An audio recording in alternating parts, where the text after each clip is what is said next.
Tudo bem? Como é que vocês estão? A gente vai falar agora sobre como prevenir lesões de pacientes que estão hospitalizados.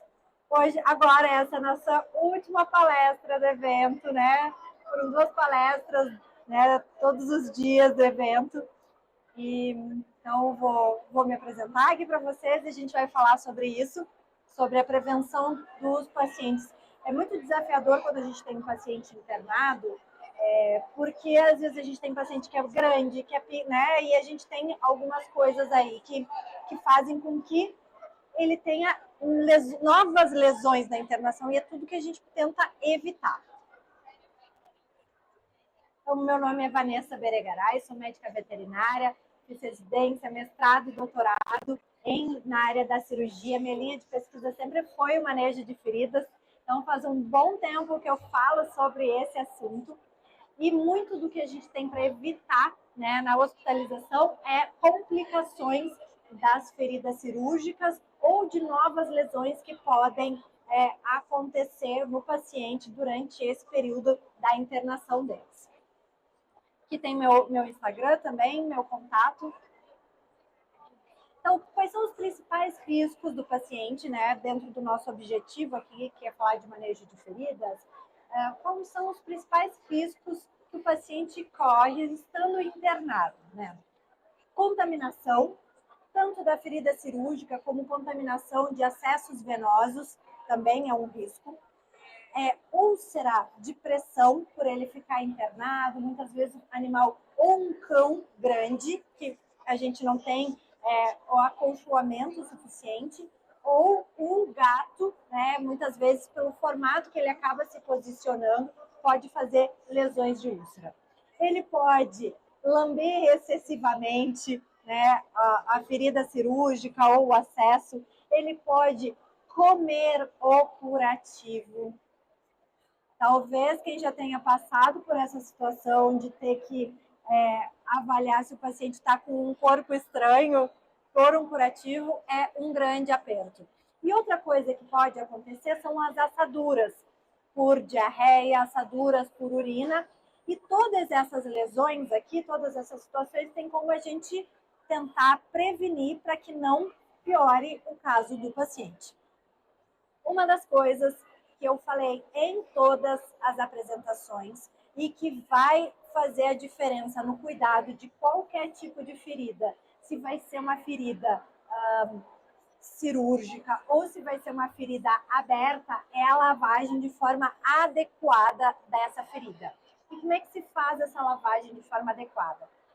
É com uma pressão ideal, que é a que a gente consegue através de uma seringa de 20 ml, tá? Com a agulha. Eu vou demonstrar aqui no vídeo para vocês verem. Então, essa pressão ideal faz com que as bactérias, né, que a gente consiga diminuir a carga bacteriana, porque empurra as bactérias para fora da ferida. E a gente vai associar com a limpeza com a gaze, e eu uso sempre material estéril para fazer isso, porque vai minimizar a contaminação. Então, vejam aqui.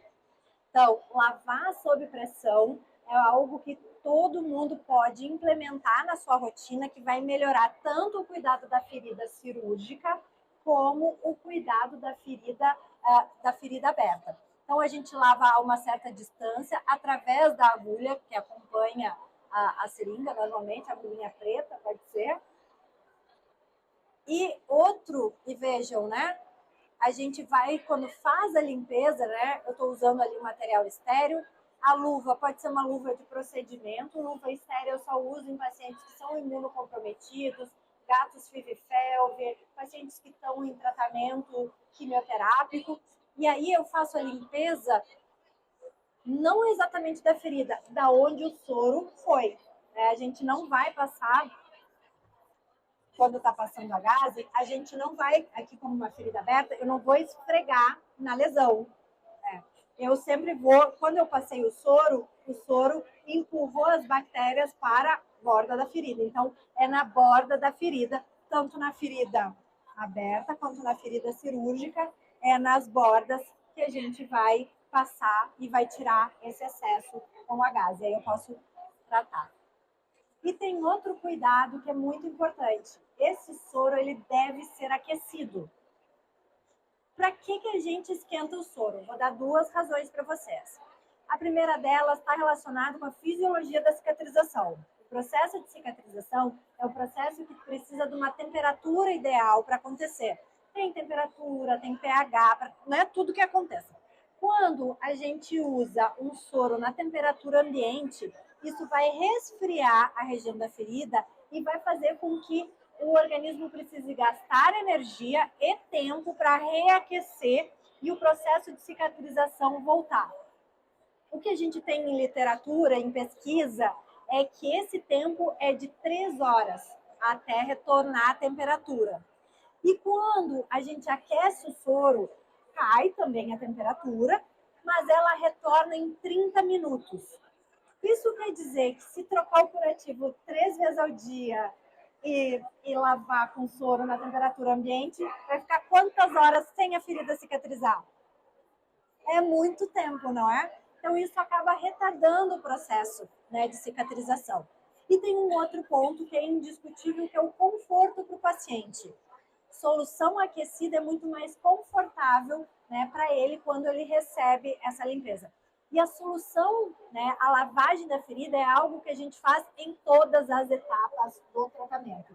E fazendo dessa forma, com essa pressão, na seringa de 20 ml. Não é nem de 5, nem de 10. Eu posso até não usar todos os 20 ml, mas a pressão ideal é essa que a gente vai conseguir atingir.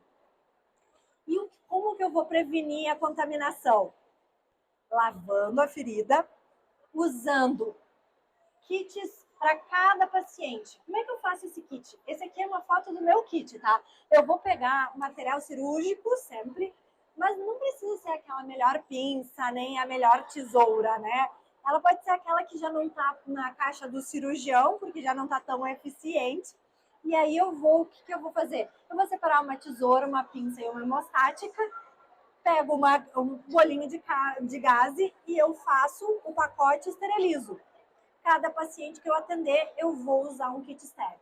Ah, mas e se a ferida está contaminada? Vale a pena eu usar um kit estéreo? A resposta é sim, porque as bactérias que estão naquele paciente não necessariamente são as mesmas que estão em outro. Mas e aquele potinho da gaze que tem na internação, que todo mundo põe, né, põe a mão, assim? Ele normalmente ele é um ponto de contaminação. Aquela tesoura de cabo preto, né, que fica lá na gaveta, que ela corta tudo, ela é uma fonte de contaminação porque ela não pode ser esterilizada. Então, tem que ter esse cuidado. E aí eu faço meus kitzinhos e coloco no autoclave e para cada paciente eu manejo dessa forma. E outra coisa que é indiscutível para mim é o uso de luva. Eu uso luva em 100% dos pacientes, porque assim eu evito que eu carregue contaminação para ele, porque mesmo que a gente higienize as mãos, a gente pode estar carregando. A maior parte das feridas, elas não cicatrizam por contaminação bacteriana. Então, quando a gente minimiza isso, e olha só, os perfis maiores de resistência que eu encontro são pacientes, né, são animais que os tutores normalmente são trabalhadores, médicos e enfermeiros que trabalham em hospitais e médicos veterinários, porque a gente carrega as bactérias com a gente. Então, quando a gente faz isso, a gente protege o nosso paciente e a gente protege, inclusive, os nossos pets em casa também, quando a gente usa luva. Esse aqui é um outro tipo de coisa que pode acontecer com o paciente internado e que é um tipo de lesão que ninguém quer que aconteça, que é lesão por queimadura. Em regiões, agora São Paulo também, né? Eu sou do Sul, não preciso nem dizer, né, com o meu sotaque, mas aqui em São Paulo, essa semana, a gente teve 7, 8 graus. A gente precisa aquecer o paciente que está na internação, que muitas vezes está hipotérmico. E nessa tentativa de aquecer, tanto às vezes num transcirúrgico ou com um paciente no box, ele pode sofrer uma queimadura. Essa pacientinha aqui, ela sofreu uma queimadura por bolsa de água quente durante a internação. Esse é o tipo de lesão que ninguém gosta que aconteça, porque está todo mundo querendo cuidar do paciente, ele quer aquecer o paciente, mas infelizmente acontece. E essas queimaduras, normalmente, a gente demora uns dias para ver. Normalmente, uma lesão por queimadura de fonte de calor, né, de colchão térmico ou bolsa de água quente, a gente vai ver a lesão aparecer em torno de 5 a 7 dias depois da queimadura começar, porque ele é um processo de necrose. Quando essa paciente chegou para mim, vocês acham que tem diferença de tempo dessa foto para essa? Sim, tem realmente. Deve ter tido uns 15, 20 minutos. O que eu fiz? Eu limpei essa ferida. Só que qual é o desafio que a gente tem? Quando a gente olha uma ferida como essa, eu não consigo saber se isso aqui é crosta ou necrose, não é? Porque provavelmente tem as duas coisas. Essa paciente, se vocês olharem, a tricotomia não está bem feita. Por quê? Porque é uma chihuahua que estava ficando azul. Sabe aquela que é estressada e vai ficando, né, roxinha para a gente manipular? Então, chegou uma hora que eu tive que, né, tá bem, eu vou abrir mão da tricotomia um pouquinho, depois eu faço na sequência. Mas como é que eu removi tudo isso aqui? Esfregando? Não. Vou ensinar para vocês uma coisa que a gente remove as crostas sem se preocupar. Principalmente essa paciente era muito alérgica. E a gente, inclusive, suspeitava que poderia ser uma farmacodermia e não uma queimadura. A gente teve que identificar. Nesse momento, ainda não tinha o resultado para saber se era farmacodermia. Mas uma maneira de tirar essas crostas aqui, porque tem crosta, eu não consigo saber se tem necrose, mas eu vejo que tem crosta. Se eu for só lavar essa ferida, eu não vai sair tudo, porque o soro ele demora para hidratar as crostas. Agora, se eu uso hidrogel, que é um gel assim, se vocês quiserem, se eu coloco hidrogel, que normalmente eu uso para o tratamento, mas aqui eu vou usar para remover essa crosta, em torno de 5 minutos depois que eu coloco o hidrogel, coloquei hidrogel em toda essa crosta, depois eu passei uma gaze, depois de uns 5 minutos, o hidrogel, que a base dele é um gel, ele vai hidratar essas crostas e elas vão sair sem eu precisar esfregar. Então, isso é super bom para a gente fazer quando tem essas crostas meio necrosas. Então, eu fiz isso, né? Tirei o excesso de crosta e vejo um aspecto. Aqui ainda tem um ponto de necrose. Mas essa ferida ficou com um aspecto muito melhor. A tutora tinha dificuldade em fazer o curativo sozinha, né? Então, ela estava passando colagenase nessa ferida. E estava passando já em cima dessa crosta. Então, a gente limpou, consegui limpar, e aí eu tirei a colagenase. Se eu coloco colagenase, o que vai acontecer aqui? A colagenase é uma pomada que quebra colágeno, ela faz desbridamento. Só que aqui não é tudo necrose, né? Eu só tenho um pontinho bem pequenininho. Então, a minha indicação e o que eu usei, além de limpar a ferida, foi o hidrogel para hidratar isso aqui e ajudar a remover essa necrose. Se eu coloco colagenase ali, com certeza essa ferida teria piorado. Mas esse é um cuidado, né, que a gente tem que tentar evitar a queimadura, mas quando acontecer, a gente tem que saber remediar, tratar, e é claro que isso comunicar é uma comunicação difícil também para o cliente. Uma outra coisa que é fundamental é o cuidado da ferida no pós-operatório. O ideal é que o curativo da ferida cirúrgica seja aplicado imediatamente, ainda na mesa cirúrgica, com todo o material estéreo, porque aí a gente vai garantir, né, a mínima contaminação.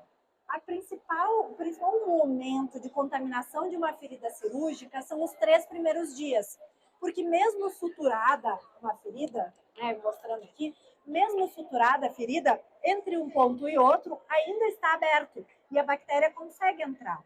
O organismo vai vir e vai selar isso daqui com uma cola de fibrina natural, né, com a própria fibrina. Só que essa cola, esse selar, ele leva de 2 a 3 dias. Por isso que esse período inicial é o mais crítico da contaminação, para que aconteça, depois vai acontecer a deiscência um pouco, né, que é quando as suturas se soltam, alguns dias depois, pode ser até 7 dias, mas a inoculação da bactéria aconteceu nesses primeiros dias.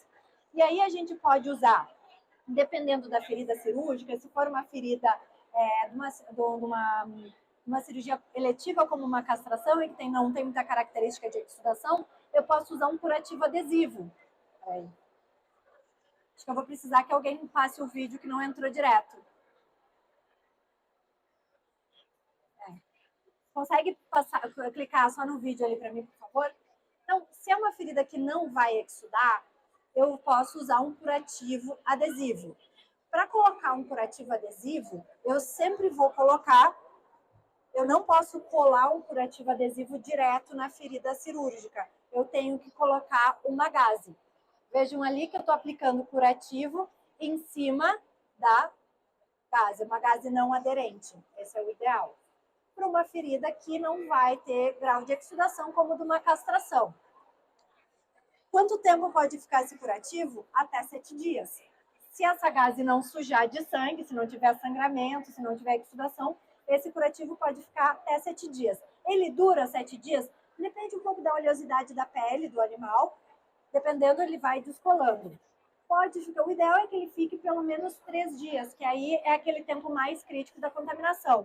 E aí, enquanto está esse curativo, não precisa fazer limpeza.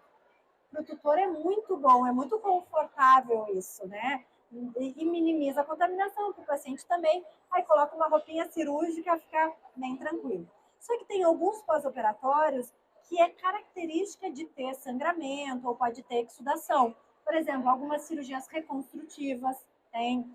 A mastectomia é uma cirurgia que tem sangramento. Aí eu não recomendo usar esse tipo de curativo. Eu recomendo usar uma esponja de poliuretano, como essa aqui. Né? Nessa aqui, né, que ela é, eu vou passar para vocês verem, é um curativo bastante macio e que tem uma alta capacidade de absorver.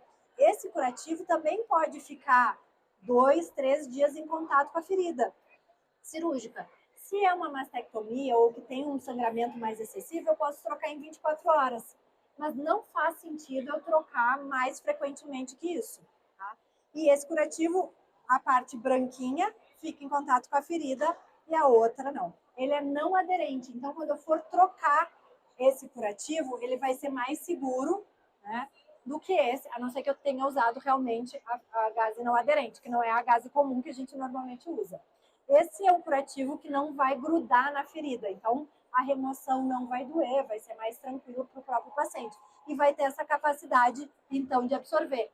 Dependendo, né, se não tem muito secreção, ele pode ficar até mais tempo ainda. Ele é um curativo bastante seguro. E como ele vem estéril, a gente abre ele de forma estéril no bloco cirúrgico e já coloca na ferida que está limpa e já sai com um curativo estéril na ferida. E isso vai fazer com que menos ainda tenha um risco da contaminação.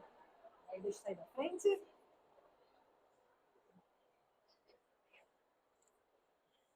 Outra coisa, grande desafio, tá? São as lesões, tá? Por urina e fezes. E aí a indicação do paciente que está incontinente de forma temporária, por causa de um procedimento cirúrgico, ou por uma diarreia crônica, né? Ou aquele paciente que pode ficar, muitas vezes o paciente da cirurgia de coluna, ele perde, né, a capacidade de controlar a urina e ele vai fazendo lesões de pele, como esse gato aqui, é um pós-operatório, vocês viram que tem de uma uretrostomia que teve que ser aberta no abdômen porque ele teve uma estenose de uretra, não pode ser penectomia. Então, é uma cirurgia de último, né, a última tentativa para manter a viabilidade. Mas vejam o que aconteceu aqui. Olha a quantidade de complicação. O risco também de deiscência dessa sutura. Isso aqui é uma lesão por urina. A urina, ela queima a pele. E como é que eu posso prevenir essa lesão? Ela é muito mais fácil da gente prevenir do que de tratar. A gente pode prevenir com creme de barreira. Creme de barreira, aqui eu dou 2 exemplos, eles são só da linha humana, a gente não tem ainda nenhum da linha veterinária. Ele não é hipoglós, ele não é Bepantol, é completamente diferente. Creme de barreira, ele tem a função de formar uma película sobre a pele íntegra, não é para passar em ferida, é para pele íntegra, é para prevenir a lesão. Ele muda a qualidade de vida dos pacientes. Ele evita a lesão, porque essa lesão aqui é uma lesão que dói, incomoda e piora muito o prognóstico do paciente. Então, aqui o ideal é que ele entre para evitar isso. Aqui eu tive que tratar essa ferida primeiro com outras coisas e depois só que eu comecei a usar o creme de barreira, porque, enfim, ele vai ter para sempre a urina saindo por aí. ele recuperou a continência, esse gato tá ótimo, barriga peluda até, tá? Ele recuperou a continência, mas esses primeiros 15 dias, a tutora, quando estava nesse momento, ela disse, meu Deus, isso não é qualidade de vida para o meu gato, né? Será que eu não deveria estar fazendo eutanásia? Às vezes o tutor fica nessa angústia e não, a gente conseguiu recuperar. Então essas lesões de urina são muito ruins, né? Muito, muito. E o que a gente deve fazer é prevenir. Se tu vê que teu paciente internado ou que ele saiu do pós-operatório, ele vai ter um grau de incontinência ou tá com uma diarreia, tem muitas lesões que causam, né? Doença que causa diarreia, aonde vai ficar em contato, como é que a gente faz? A gente limpa a pele, seca a pele, aplica o creme, ele tem creme e tem spray. Aqui estão duas. Oi? Ela perguntou se é fácil de encontrar. Tem um Google aí que vocês vão ver que até Magazine Luiza vende. Por que isso? Porque tem muitas pessoas incontinentes, tem muitas pessoas que usam curativos, né? Então isso é vendido por tudo que é lugar. Dificilmente tu vai encontrar, se tu for numa farmácia de bairro, tu não vai encontrar eles. Tu vai encontrar a marca Cavlon, que é da 3M, que ele é bem mais caro. Então, para a rotina, e eu não acho que vale a diferença de custo, tá? Ele é mais fácil o acesso. Isso aqui rende muito, muito, muito, tá? Um tubo desses vai render por muito tempo, dá para ter para internação, assim, não é um por paciente.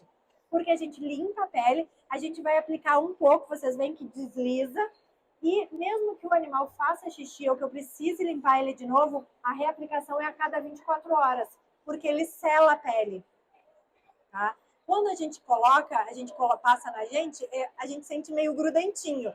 Daqui a pouco o grudentinho some e aí fica, tu olha assim, fica como uma película bem fininha.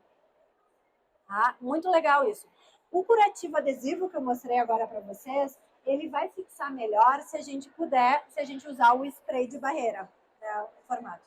Se alguém usa Bejoin, deve ter muito cuidado, porque Bejoin, ele pode nos lesionar o paciente, mas ele também tem um grau de toxicidade e pode ser cancerígeno para a gente. Então, nunca aplicar sem luva, qualquer um desses. Mas aí são objetivos diferentes, né? Ele também, para aquele paciente que tem sensibilidade, quando a gente coloca o microcore, pode ser usado o spray de barreira para proteger a pele, tá? Então, feridas que têm exudação, passar na volta. Só é importante entender que ele não é para ferida, é para pele íntegra e a função dele é prevenir lesões. Outra grande complicação são as úlceras de decúbito. Né? Essa aqui é uma úlcera de região do coxal, né, do paciente. A úlcera, ela acontece pela pressão. Por ficar muito tempo, né, pressionado o tecido, vai fazer lesão, vai fazer isquemia dos vasos e a pele vai morrer. Então, ela é uma coisa que é surpreendente. Vejam essa evolução. Ela começa a ficar escurecida e isso aqui é evolução de 3 dias. É possível que uma úlcera de decúbito se forme em 3, 4 dias. E ela é um buraco. Isso aqui que vocês estão vendo branco, isso é necrose também. Então, ela é profunda e ela é muito difícil de tratar. Em especial se o paciente não voltar a se mexer. Então, aquele paralítico, era o caso desse aqui. Aquele paciente que é paralítico e não vai voltar a se mexer, quando tem úlcera de decúbito, é muito, muito complicado a gente tratar. Não é uma ferida que dá para suturar, porque a principal razão dela existir ali, a úlcera de decúbito, é por falta de irrigação. Então não adianta coaptar bordo, se não tem vaso sanguíneo para nutrir o tecido, vai rasgar e abrir de novo. Então ela é angustiante porque ela normalmente é grande e é profunda. Esse aqui é um paciente gato. Então, normalmente a gente vê úlcera de decúbito naquele paciente que está paralisado, que se arrasta, ou o internado, né, que é grande. Cachorros acima de 20 quilos, um labrador, um golden, um fila, um dogo, né, a gente precisaria ter um colchão mais ou menos desse tamanho para que ele não fizesse essa compressão. E se ele está paralisado, a gente tem que ficar virando ele para prevenir. Então, é um manejo bem difícil, né? E a gente tem como evitar. Como? Usando curativos macios que possam cobrir essas proeminências. E esse aqui é um paciente gato, né, que tem uma correção aqui, né, de uma fixador esquelético externo, mas essa úlcera aqui é porque ele ficava apoiadinho no, né? Eles ficam, gatos fazem esse tipo de lesão. E essas feridas tendem a levar, mesmo sendo pequenas, elas levam meses para cicatrizar. E pode acontecer que uma úlcera não cicatrize, né? Então, evitar é a melhor forma. Esse aqui é um paciente fila que foi resgatado no período agora das enchentes lá em Porto Alegre. Imagina, um fila que estava muito, muito debilitado. Ele foi resgatado depois de alguns dias em cima, né, numa situação bem ruim. Então, um cachorro grande. Então, minha preocupação era, ele já tinha os cotovelos um pouco marcados, né? Tem alguns cães que fazem higroma, cachorro grande que não gosta de deitar no tapete. Então ele já tinha, só que eu estava deixando ele num box e ele não se mexia, porque ele não tinha condições realmente. Né? Ele tá ótimo agora, tá, gente? Ele não, aliás, ele não para sentado, não para em pé. Não para mais deitado, ele só fica em pé. Então, para eu evitar que fizesse uma úlcera, porque ele já estava cheio de feridas, eu usei essa fita aqui, que ela vou passar aqui para vocês, que ela é autoadesiva, essa aqui é aderente. Autoadesiva, cadê a tesoura? Deixa eu ver. Só para cortar aqui para não passar o... Eu usei essa daqui. Essa daqui, a textura das duas é a mesma, tá? Vocês vão ver. Ela não é para ficar em contato direto com ferida. É para a gente fazer tala, para fazer esse tipo de situação. Essa aqui, ela é autoaderente, ó. Ela é adesiva, né? Essa é adesiva e essa é bem aderente. E aí, quando a gente começa a enrolar no paciente, o que acontece? Ela gruda nela mesma. Então, eu vou mostrar para vocês como é que é. E o efeito fica aqui, ó. Aqui ele já estava com algumas lesõezinhas, ó. Mas aí eu consigo fazer como uma cotoveleira de proteção, onde ele ficaria em contato. Deixa eu ver se vai rodar, senão eu vou precisar de novo. Do videozinho, aplicando aqui, vejo que ele estava cheio, depois estava cheio de lesões. Então, a gente corta um pedaço que vai ser necessário. E aí, como não tem nenhuma lesão ali ainda, ó, essa aqui é do outro braço, tá? Eu fiz nos dois cotovelos. Um tinha lesão e outro não. Ó, olha como é prático da gente fazer. Vai ajeitando ali e vai aplicando, vai tirando o adesivo e ele vai colando nela mesma. Oi? Vai ver que ali como é que eu termino. Eu termino com uma malha tubular. Poderia passar uma outra adesiva ali, tipo um betrap, posso passar. Mas nela, nesse caso aí, ó, eu passei a malha tubular. Que ela é bem elástica. Acho que não tem mais nenhuma cortada. 24. Só para vocês verem. Ela é bem elástica. Tem essa grande e tem uma menor, só para vocês verem como ela é. Ó, aí ficou, só fixei ali com o esparadrapo, então ficou duas cotoveleiras. O tratamento desse cachorro no início, ele levava 1 hora fazendo curativo nele. Claro que eram curativos nessa fase aqui, uma vez ao dia. Você já imaginou 3 horas por dia fazendo curativo, se eu usasse outras coisas? Né? Que é aquele curativo mais... Ia ser inviável, eu ia ser exclusiva dele.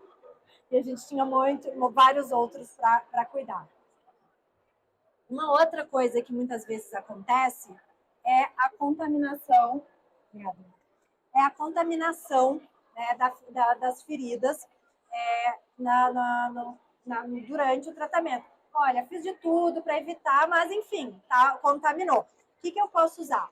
Eu não uso nada de antibiótico tópico. Eu não uso rifocina, eu não uso gentamicina, eu não uso rifocina, né, neubicina, que é a nebacetina, porque todos esses antibióticos, a gente não consegue fazer na frequência terapêutica deles. Então, eles colaboram muito para a resistência bacteriana. Então, uma alternativa a isso são usar os curativos estéreis, mas também, quando já tem uma contaminação, é usar um curativo como o de manuka. Manuka é um tipo de mel lá da Nova Zelândia. Manuka, na verdade, não é o mel, é a planta que a abelha se alimenta. E esse mel, em específico, tem metilglioxal em uma concentração que consegue ter ação antimicrobiana. Qual a semelhança desse mel com o mel que a gente compra no supermercado? Bom, no mel que a gente compra no supermercado, ele passou por todo um processo. E principalmente para ser um alimento seguro, ele tem que ser autoclavado. Quando se autoclava o mel, perde a propriedade antimicrobiana dele. Então, o mel destinado à alimentação não pode ser um mel da ferida.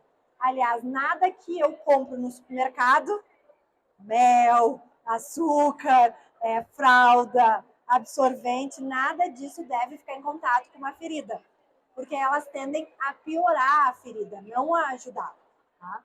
Então, esse mel, né, de Manuka, foi lá, o mel, a abelha fez, pegou da colmeia, levou para a indústria. Na indústria, eles vão ver quanto que daquele mel tem metilglioxal, se está na concentração correta, e aí ele passa por uma autoclavagem a frio, não a calor, que é com raio gama. Isso aqui vai garantir que não vai ter nenhuma contaminação e que não vai perder a propriedade que ele tem. Então, a Manuka, ela pode ser, tem tanto o não aderente, as apresentações é a não aderente, como essa gase. Eu só coloquei aqui para não se passar aqui. Tem a não aderente, que é uma gase que não vai grudar. E a absorvente aqui. Essa aqui que absorve é quando tem uma ferida com exudato. Então, ela é mais grossinha assim, porque ela vai absorver o exudato da ferida. E a Manuka vai fazer o controle de bactéria e de fungo. E pode ser também em gel.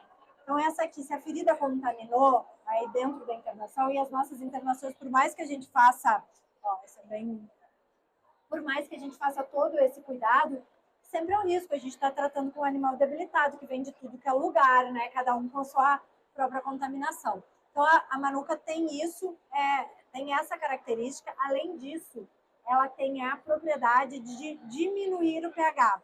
Quando diminui o pH, as bactérias não ficam felizes.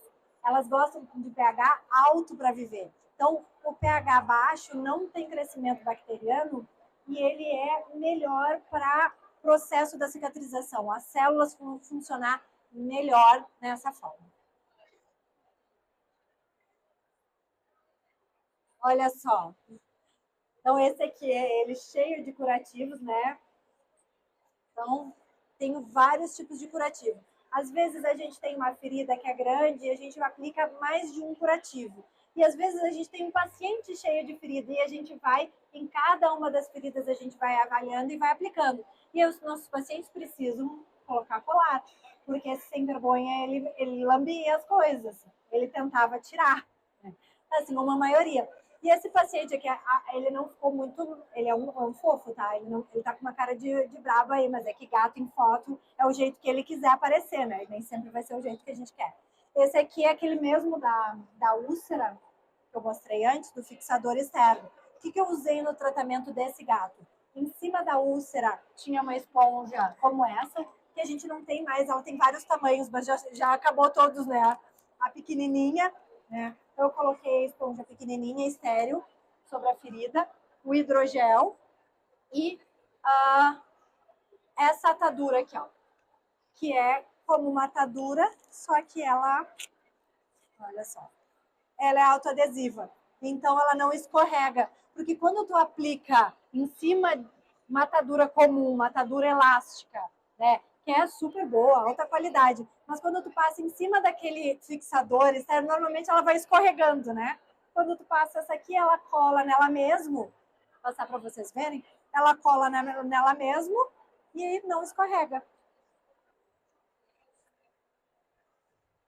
Então, a gente tem essa alternativa, tu não precisa ficar fazendo todo dia esse curativo. Esse curativo pode ser feito a cada 2, 3 dias no paciente com segurança.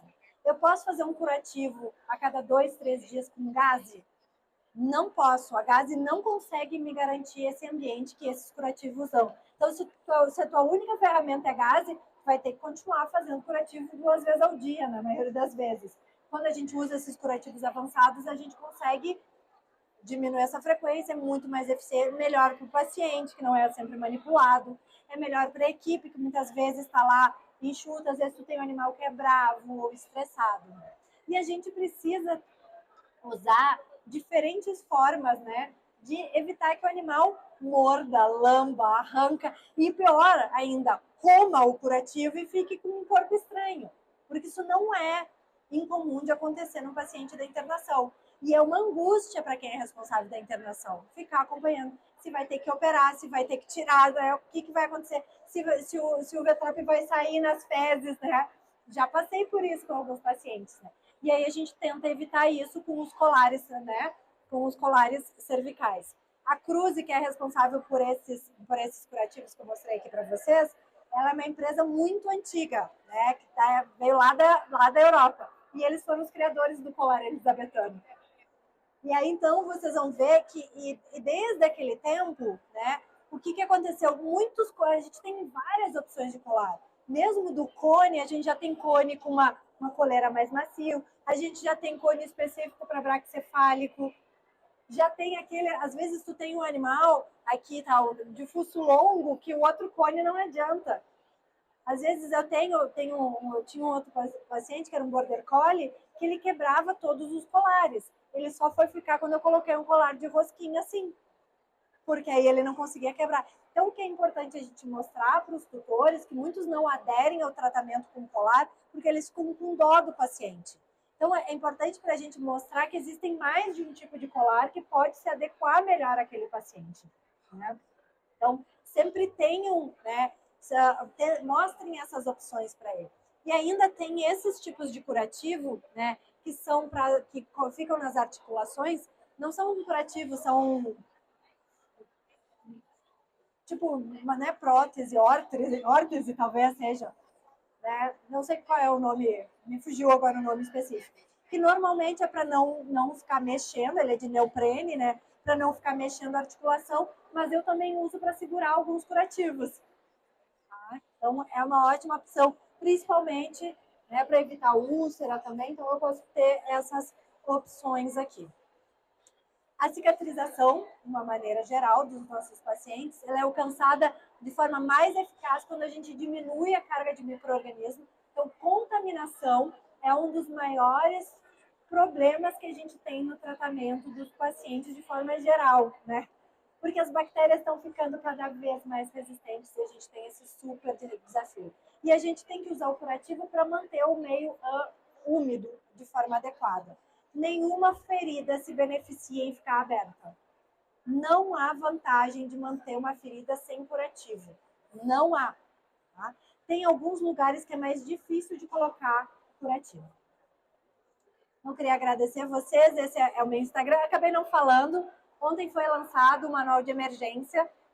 Eu escrevi, colaborei aí com ele falando sobre manejo de feridas. Um dos capítulos que eu escrevi é como evitar os danos, justamente, né? Manejo de sondas, enfim.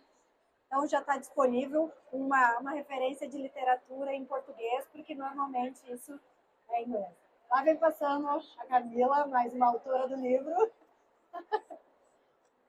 e organizadora. Então, muito obrigada.